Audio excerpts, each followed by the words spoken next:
O advogado Rodrigo Tacla Duran nos recebeu em Madrid, no dia 4 de outubro de 2018.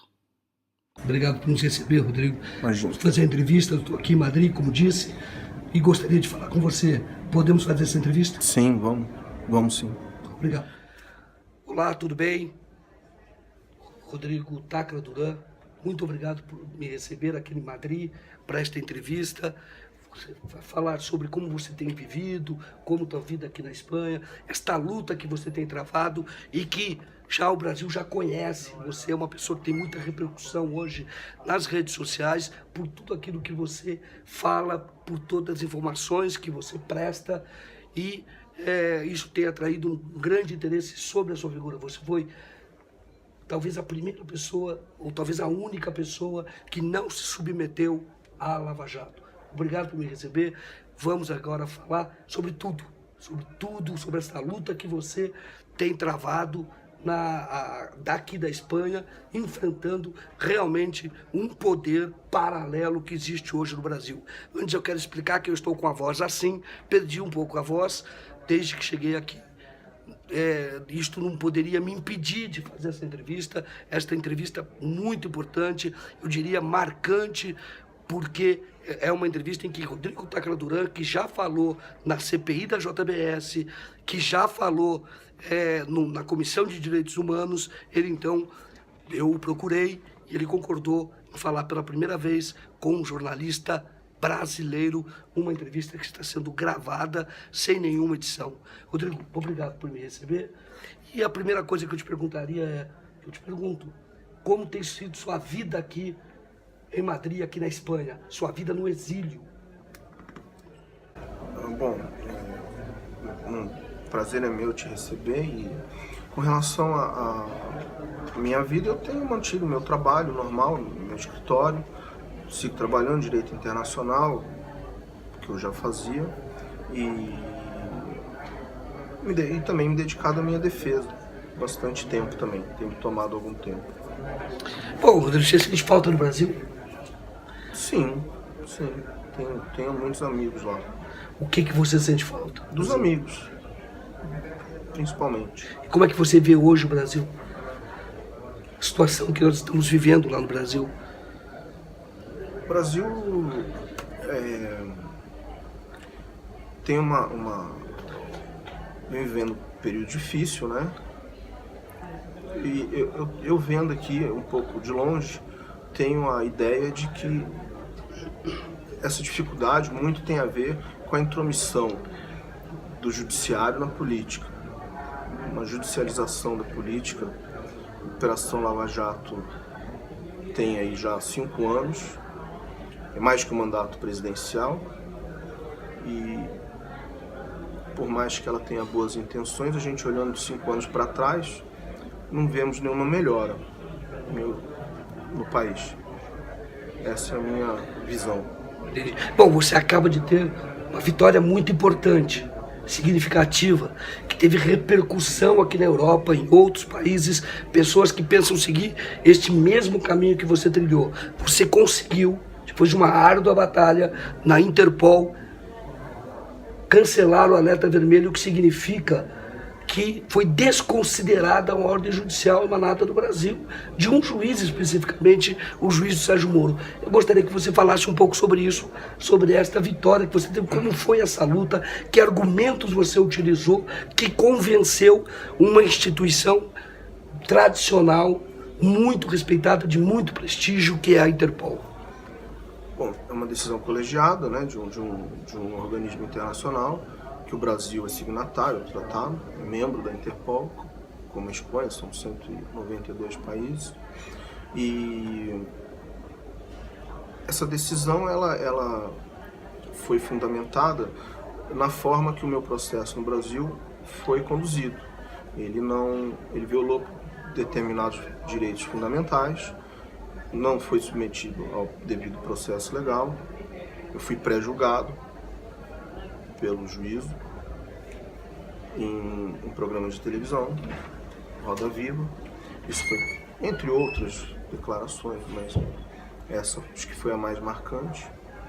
E, entre outras violações, essa foi uma das razões que a decisão foi tomada, porque entendeu-se que não há um juízo imparcial no meu caso.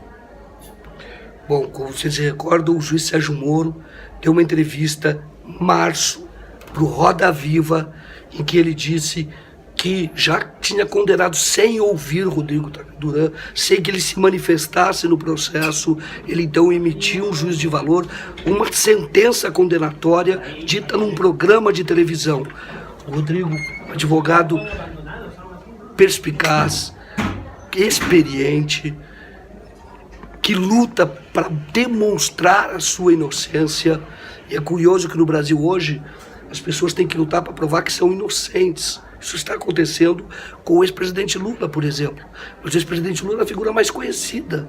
Rodrigo Duran, um advogado, ele luta para mostrar a sua inocência. E ele foi, então, à Interpol e demonstrar que estava sendo perseguido. E a Interpol aceitou este argumento e cancelou o alerta vermelho. Depois disso, a Interpol também cancelou uma ordem que envolvia o Rafael Correa, que foi presidente do Equador. Depois disso, depois da luta que o Rodrigo Duran travou na Interpol. Rodrigo, por que é que você não se defende no Brasil? Justamente por isso, porque no Brasil eu já fui pré-julgado. Então, e depois disso aconteceu o quê? Primeiro eu ganhei extradição. O Brasil então não tem jurisdição sobre o meu assunto. E segundo, a Interpol entendeu que eu não tenho juízo devido e imparcial no Brasil para que me defenda. Por essa razão, eu não tenho motivo para me defender no Brasil, até porque eu já fui pré-julgado. Dessa forma, eu vou me defender, se for o caso, aqui na Espanha. Eles têm que demandar os processos, documentos, não sei o que eles têm. Eles mandem, e se for o caso, eu vou me defender aqui. Entendi. Rodrigo, por que a Lava Jato chegou até você? Como foi esse processo? Você fez algo de errado? Não é que chegou, não fiz nada de errado. Não tenho nenhum ilícito, não cometi nada. A questão de chegar até a mim, chegou a diversas pessoas. E eu já estava envolvido na defesa de clientes que estavam ligados de uma certa forma com a operação. Eu fui até eles. Eles não vieram até mim. A partir daí, houve uma pressão, e entre outras situações, que já é público, que chegaram aonde chegou. Mas eu fui até eles nunca vieram até mim. Eu estava envolvido na defesa de outros clientes, nesse caso. Sem o respeito das prerrogativas da advocacia e uma série de ilegalidades que eles praticaram, eles tentaram me forçar a, inclusive, abrir segredo profissional, que eu não admiti. Eles tentaram criminalizar a minha profissão, é uma coisa que eu não admito. É verdade, antes que Marcelo Miller, por exemplo, fosse flagrado na questão da JBS, Rodrigo Duran já tinha escrito um livro, ele escreve um livro, esse livro está em processo de, não ainda de edição, mas ele está escrevendo esse livro, teve um capítulo do livro, já foi divulgado, nós mesmos divulgamos, ele já ali alertava para o abuso de poder cometido por integrantes da Lava Jato, o caso específico do Marcelo Miller, antes que isso se tornasse público, quando ainda era procurador. Gostaria que você falasse um pouco sobre isso. Não, eu acho que esse é um exemplo clássico do desrespeito à prerrogativa da advocacia. A intromissão na relação entre cliente e advogado. E querer sacar provas dessa relação entre cliente e advogado para ser utilizado no processo. E foi isso que eu não permiti que acontecesse comigo. Eu não iria entregar provas de cliente que eu tinha conhecimento. Ele pediu, inclusive, que você gravasse uma conversa. Tinha advogados, né? Sim, Marcelo me pediu. Eu tinha escrito isso no rascunho do livro muito antes do escândalo com o presidente Michel Temer, essas coisas todas. Entendi. Bom, que avaliar... essa questão do Marcelo Miller, hoje nós temos o caso do procurador Dr. Carlos Fernando. Marcelo Miller saiu e foi trabalhar no escritório de advocacia. Agora nós temos o Dr. Carlos Fernando, ele anunciando que vai à iniciativa privada. Agora, o que não pode acontecer, e não existe nenhuma regra de compliance no mundo internacional, que ele pode se apropriar da coisa pública, como saiu no estado de São Paulo, que acompanhou o último dia dele em Curitiba trabalhando, onde ele copia arquivos digitais, limpa gavetas. Esses arquivos, essas informações e documentos não são particulares, não são pessoais, são do poder público, são do Ministério Público, são do caso que está em Curitiba. Então, por que sair e se apropriar dessas coisas? Isso é muito grave. Nós já tivemos o precedente do Marcelo Miller. É bom que não se repita. Olha, o que o Rodrigo está falando agora a respeito desta travessia que procuradores fazem, saem do serviço público, vão para a iniciativa privada e levam para a iniciativa privada tudo aquilo, todo o acúmulo de informação que tem no serviço público. Ele está falando isso agora do Carlos Fernando, que já anunciou a aposentadoria. Mas é bom lembrar que antes que se começasse a questionar a indústria da delação premiada, antes que as pessoas começassem a dizer que na delação premiada havia negociações nebulosas, inclusive pagamentos por fora, taxa de sucesso, coisas que ainda estão muito claras. Rodrigo Tácaro Duran já disse isso, e mostrou prova que a questão do Zucoloto, que é um advogado, Zucoloto, que é um advogado de Curitiba, sócio de Rosângela Moro, amigo do juiz Sérgio Moro, e o Rodrigo, antes que se falasse da indústria da delação premiada, era uma voz isolada. Neste capítulo de livro que ele tem escrito, ele já colocou lá em detalhes e mostrou provas de que sofreu uma tentativa de extorsão, um pagamento de $5 milhões por fora. E ele está alertando agora, preste atenção, isto que está acontecendo o procurador sai da Lava Jato e diz: vou para a iniciativa privada. Isto não é usual, isto é um risco, isto pode se tornar num grande problema, não é isso? Sim, como a questão da delação premiada, enquanto eu estava trabalhando na defesa de alguns clientes, muitas situações se cruzavam que muita gente além de advogado ganhou dinheiro com isso. Então, a combinação das delações, como elas são feitas antes que a escrita, das pessoas chegarem lá de fato a celebrar o acordo, isso tudo tem pessoas que falam de outras e deixam de falar de algumas. Isso tudo virou, eu estive lá dentro, eu sei como foi feito. Tive clientes que foram chantageados antes. E não estou falando por procurador. Pessoas que se aproximavam. Que estavam em vias de fazer acordo, ou que nem iriam fazer, mas ameaçavam de fazer. Então, é uma situação muito grave. O que chega numa delação, muita coisa é mentira, muita coisa deixa de ser falada e pior, muita coisa que é inventada com pretexto financeiro. Aí você deixa para falar de uma coisa que é muito grave, que é a seletividade das delações. Tem coisas que nós já tomamos conhecimento, gravações, delações, e que isso não foi investigado. Algumas coisas são investigadas, outras não. Há dois pesos e duas medidas, não é isso? Exatamente, tem pessoas que foram delatadas e nunca foram investigadas. Pode dar um exemplo? E que, de certa forma, até tem casos que não é errado, porque, de repente, uma delação não tem prova que leve a aprofundar. Entretanto, há outras pessoas que simplesmente tiveram uma delação, a pessoa fala de outra, não tem nada mais, e a pessoa tem busca e apreensão, etc. Então, isso aconteceu não em um caso, em diversos. Um caso, por exemplo, que é conhecido do proprietário de um site, do antagonista, Diogo Mainardi. Ele é citado numa delação de um executivo da Odebrecht que fala claramente que se reuniu com ele, o Aécio e o Acioli num restaurante, não é isso? Sim, na delação do Henrique Valadares ele fala, ele cita. Agora, se houve investigação, ninguém tem conhecimento. Mas isso foi esquecido. Isso não se tocou nesse assunto. Não, como diversos outros fatos. Na verdade é importante, como você diz, que ele, na verdade, o Diogo Mainardi, ele teve garantido a sua presunção de inocência, que é o normal a todos. Mas ele teve o princípio da presunção de inocência e não foi investigado. Isso. Ele é inocente, não tem que ser investigado, partiu-se desse pressuposto. Exatamente. Não é inadequado, até juridicamente é correto.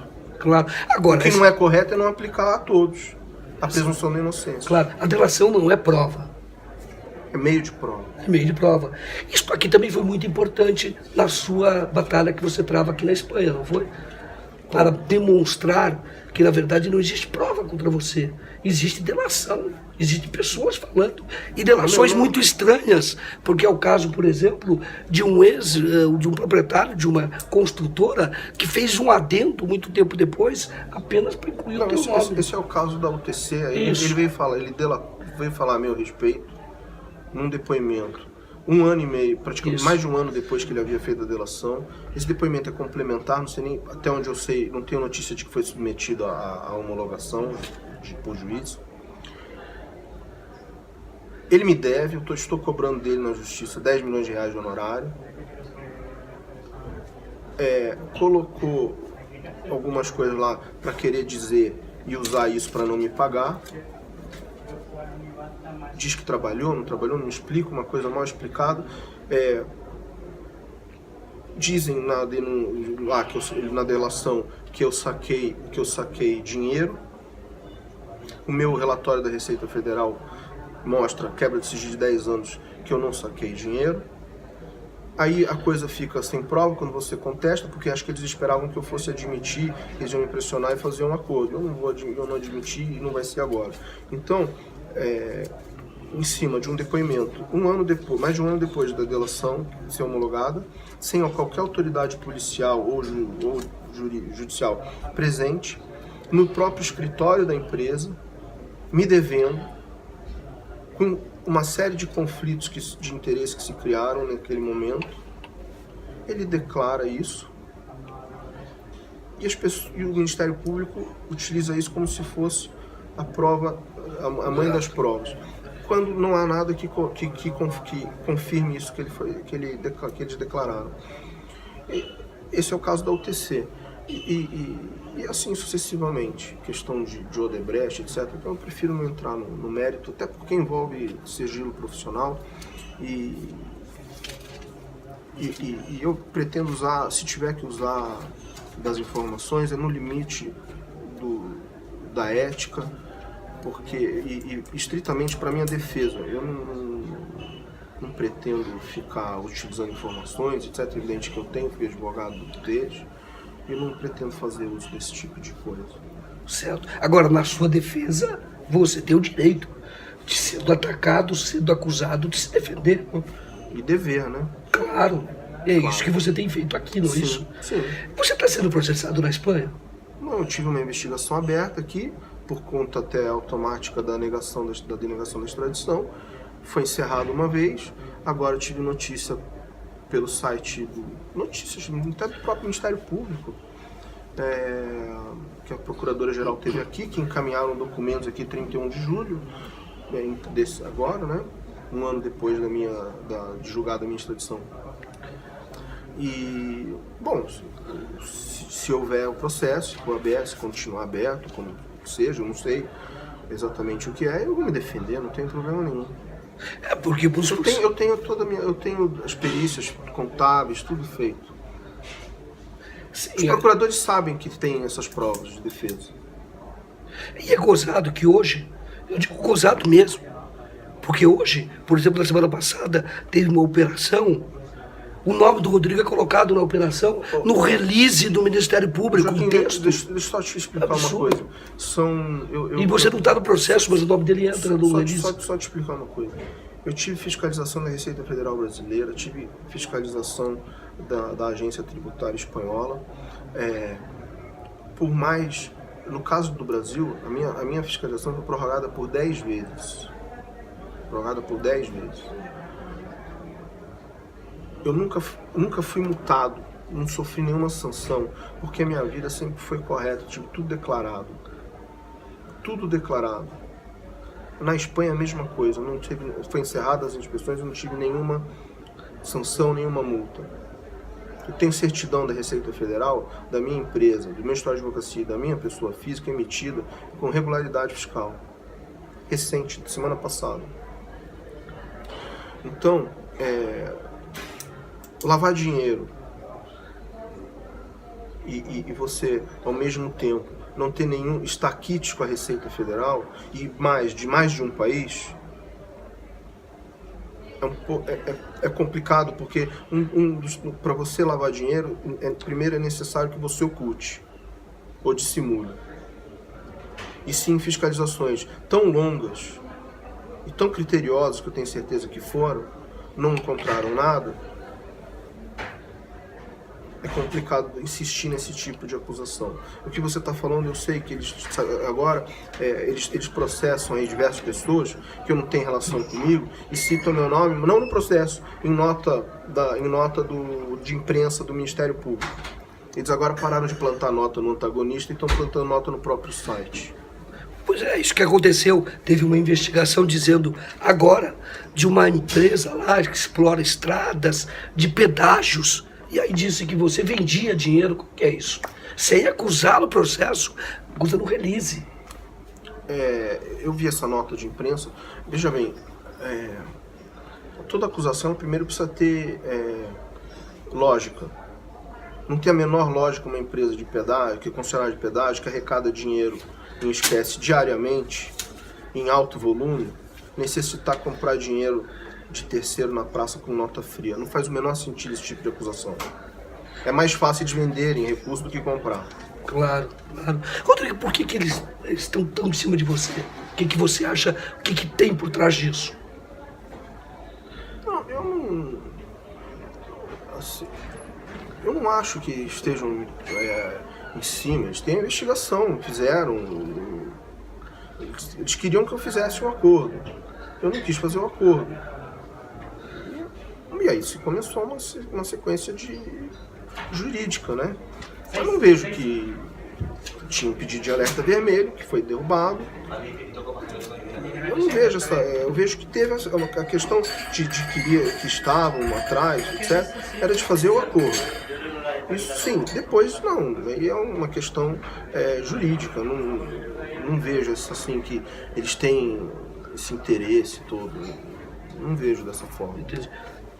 O interesse maior teve na ocasião do acordo. Isso houve uma série de pessoas em volta e do próprio Ministério Público forçando para que fizesse. É que, Rodrigo, hoje tem a Lava Jato e você... Depois não, até porque o processo, o que existe lá no Brasil, no meu entender, e será assim, o Brasil não tem mais jurisdição sobre o meu caso. Claro. Pelo princípio do adederal judicari, quando minha extradição foi negada, a Espanha tem a jurisdição. Então, isso é muita coisa que acontece lá, que para mim está fora do curso. O que tem que acontecer aqui. Aqui existiu uma investigação, foi encerrada, não sei se foi reaberta, como que está exatamente. Entendi. E você pretende tomar alguma providência para essas pessoas que te acusaram, para essas pessoas que tentaram te extorquir? Você pretende tomar alguma providência? Pode dizer algo a esse respeito? Olha, no momento, a gente... Eu tô primeiro focado em obter... Depois da decisão da Interpol, eu estou tomando algumas medidas jurídicas em âmbito internacional, que seriam na OEA e outros organismos, para reparar a vulneração de direitos fundamentais que ocorreram comigo e até por essa via, para que isso pare. Como advogado, eu acho que isso é necessário. A questão mas isso é mais amplo do que nomes, processar fulano, ciclano. De momento eu não penso nisso. Talvez adiante, na hora certa, se for o caso. Mas de momento hoje eu estou focado nisso, em concluir essa parte da defesa internacional que eu estou em curso.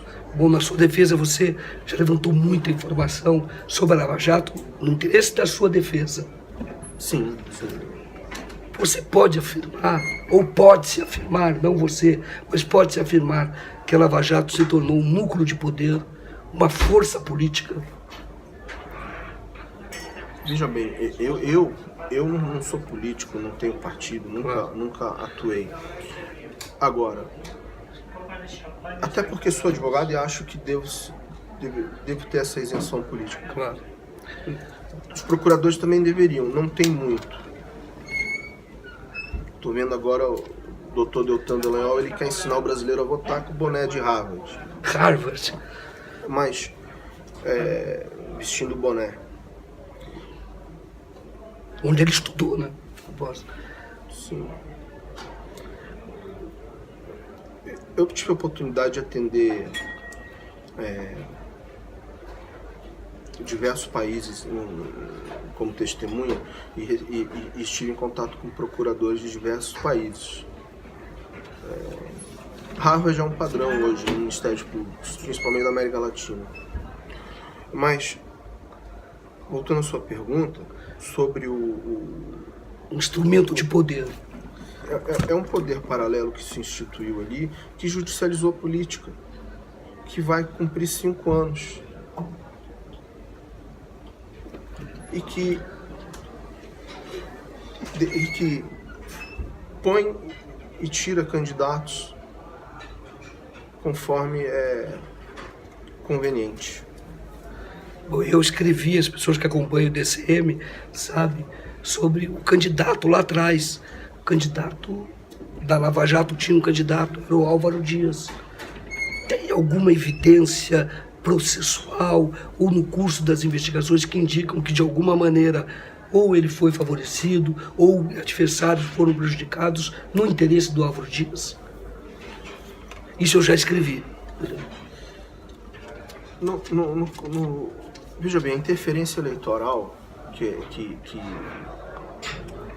a Lava Jato, o juiz Sérgio Moro, vem praticando, ela é inequívoca. Hoje mesmo o editorial do Jornal Globo dá conta disso, em relação ao vazamento da delação do ex-ministro Palocci na semana da eleição. Na semana da eleição. Mas isso daí vem de muito antes. Isso vem de muito antes. E não é só na questão da política, da eleição, do cenário político nacional, do cenário político regional. Recentemente foi preso o ex-governador Beto Richa, antevéspera de eleição. Você vai ver esse caso, esse tipo de interferência eleitoral, vem de muito antes. O senador Álvaro Dias, que é candidato à presidência da República, e que convidou o juiz Sérgio Moro para ser seu ministro, ministro da Justiça, ele foi delatado pelo seu Leonardo Meirelles. Leonardo Meirelles. Sem depoimento. Leonardo Meirelles. De haver participado, de receber 10 milhões de reais para proteger pessoas na CPI da Petrobras. Ele foi delatado por esse mesmo fato pelo Fernando Baiano. Ele foi delatado por esse mesmo fato pelo senhor Pedro Correia, ex-deputado Pedro Correia. E nada aconteceu. Agora ele é candidato a presidente da República, convida o juiz Sérgio Moro para ser ministro da Justiça, disputando a mesma eleição que o juiz Sérgio Moro decretou a prisão do ex-presidente Lula. Tirando da disputa, né? Exato. Da mesma disputa. Da mesma disputa, tirou um adversário. Da mesma disputa.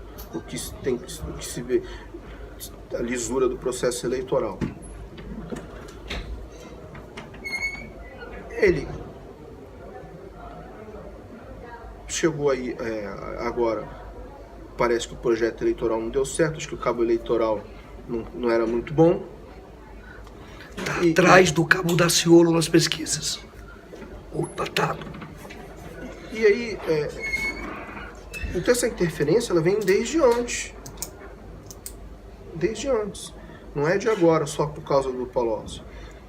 E aí, eles, desde que protege o senador, a candidatura, que convida o juiz ao ministro, prende o candidato, o virtual candidato na mesma disputa.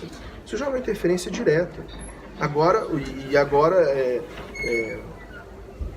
mais um recente também, acho que perdeu aí o controle, que desejou a morte do candidato Bolsonaro em pleno leito hospitalar. Perdeu a cabeça. Exato. Então, eu acho que, inclusive, eu vejo que eu te relatei aqui três situações que não foram investigadas. Ele foi citado, foi investigado. Sobre o mesmo fato.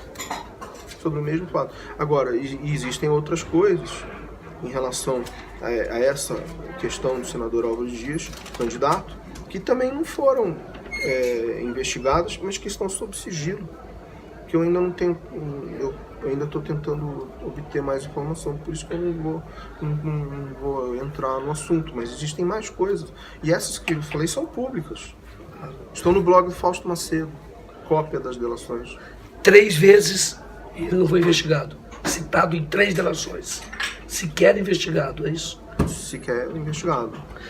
Quem está sendo investigado por esse fato no Supremo Tribunal Federal é o ex-senador Sérgio Guerra, falecido, e, se não me engano, deputado da Fonte. É uma coisa impressionante, porque a Petrobras, que gerou toda essa confusão, foi investigada pelo Álvaro Dias numa CPI. CPI 2009, 2010. É essa CPI que é o objeto. Exatamente. Bom, Rodrigo, você acha que, eu tenho que fazer a pergunta inevitável, você acha que o combate à corrupção é apenas um pretexto para justificar um projeto de poder? Ou para ser usado como projeto de poder? Não deveria, né? Nem todos que trabalham agem dessa forma. Claro. Mas, em alguns casos, a gente vê que é nítido a busca pelo poder, pelo estrelismo, por aparecer, essas coisas. Ótimo. Bom, Rodrigo, você gostaria de acrescentar algo? Gostaria de perguntar antes para você, Lava Jato melhorou o Brasil? Eu já falei antes, mas eu acho que é só olhar 5 anos para trás. É mais que um mandato presidencial. Vivíamos melhor, não? Eu creio que sim. O desemprego aumentou, o crédito diminuiu. Os índices estão aí para todos nós vermos. Você gostaria de acrescentar algo? Não. Foi bom te encontrar aqui, poder explicar um pouco como minha vida, essas coisas. Rodrigo, muito obrigado. Muito obrigado pela entrevista. Obrigado. Boa sorte para você. Eu quero lembrar que eu não podia deixar de fazer essa entrevista. Eu vim aqui, vou entrevistar pessoas do Podemos. Tem um evento amanhã de apoio ao Lula aqui em Madrid. Ontem nós já falamos sobre a criação de uma ONG para combater o abuso de poder na América Latina. Eu perdi a voz, mas não poderia deixar de fazer essas entrevistas. Peço desculpas a você, não gostaria de estar com a voz assim, mas não poderia deixar de entrevistar o Rodrigo Tacla Duran, que, como eu disse, desde que eu o encontrei aqui na porta do Colégio dos Advogados, eu o encontrei, falei rapidamente com ele antes do depoimento da CPI e naquela ocasião já disse, mostrando que ele era um profissional, um brasileiro que não havia se curvado à Lava Jato. Não que seja contra a Lava Jato em si, mas contra os abusos, os desvios de finalidade que ocorreram na Lava Jato, e isso é inegável. Obrigado pela audiência, nós continuamos por aqui, voltamos a falar, vamos continuar acompanhando na medida em que o Rodrigo tiver agenda, tiver um tempo para nos receber, vamos tentar falar com ele mais vezes. Eu agradeço você pela audiência, agradeço você por estar acompanhando este trabalho. É para isso que o Diário do Centro do Mundo existe, é para, como eu disse, fornecer informação exclusiva, fazer jornalismo investigativo, análise independente e uma curadoria das notícias, das informações que saem em todos os sites, em redes sociais. Se for procedente e for de interesse público que possa ajudar a melhorar o Brasil, nós indicamos e nós publicamos. Este foi o nosso objetivo também, entrevistando agora Rodrigo Tacla Duran, depois desta vitória, deste marco, desta luta contra o que já se chama no mundo de lawfare, que é o uso das leis para perseguir adversários, considerado adversários, pessoas que querem ser tiradas do poder em determinados países. Não é só de esquerda, não. Isto é um padrão. Isto ocorreu, nós ouvimos isso ontem, isto já é um padrão. A Lava Jato se tornou um padrão, um instrumento de poder para tirar adversários deste projeto, seja de A ou B. É isso que tem ocorrido na América Latina. Obrigado pela audiência e nós voltamos. Até mais.